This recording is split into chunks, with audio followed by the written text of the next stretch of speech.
It's been 27 years since Fiats were sold in Canada, and now because of the relationship with Fiat and Chrysler working together, Fiat is coming back to our shores. And the first car to be introduced, the iconic Fiat 500. This new version of the Fiat 500 was first reintroduced into the European marketplace in 2007. It won European Car of the Year, and it's won the hearts of hundreds of thousands of Europeans. Now it's coming to North America as a 2012 model, and it's being slightly modified for our market. The Fiat 500 launch was in San Diego, a perfect place to remind us of sunny Italy, driving a European car that is thrifty, fun, and won't break your bank in order to get one. The Fiat 500 might be new to us, but it has a long history. The Cinquecento is an icon in Italy, and it was originally built in 1957, and really it was post-war. So what it did was it was more of a sense of freedom. It provided people who didn't have mobility the chance to explore, the chance to discover, and they did it all in a very affordable, safe way in a beautiful package. So it really changed the entire landscape of Europe, and now is back over 50 years later and doing the same thing here in North America.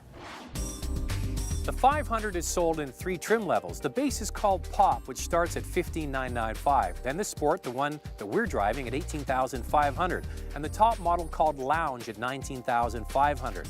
The base model is equipped with 7 airbags, traction control, power windows and door locks, and tilt steering. The interior is offered with 11 color choices, but the dash always matches the exterior color. For North America, Fiat added bigger seats, an armrest, a locking glove box, and cup holders. The Cinquecento itself has won many design awards, and also the 1.4-liter multi-air engine that's inside of the Cinquecento has been highly awarded. We're the leaders in CO2 emissions in Europe, and also the first vehicle to achieve 5-star NCAP crash ratings in Europe. Fiat also had to slightly modify the headlights on the North American model in order to meet bumper laws. North America also sees the introduction of a 6-speed automatic, the same used in Mini. And on the subject of Mini, this car is much cheaper but boasts a bigger back seat and larger cargo area.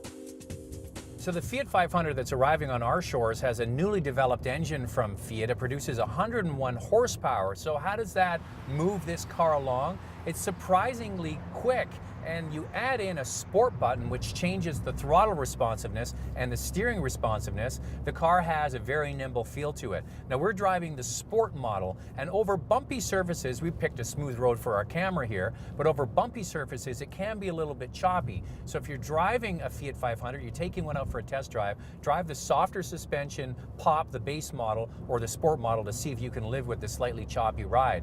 As I mentioned, it's got great outward visibility. It's a small car, a very fun little engine that makes all the right noises. It's a good little sporty package. This Fiat 500 is causing a lot of buzz. They put the first 500 to be delivered into Canada up online. It's kind of a special edition. They put them up for sale and they were all gone in 12 hours. Dealerships are readying themselves for the delivery of this hot new car, and Chrysler as a brand really needs this vehicle because it fills out their subcompact class. Until now, they didn't have a vehicle that competed against the Yaris and the Fiesta and the Fit, and now they do. And I'd say it's probably the most stylish of the bunch.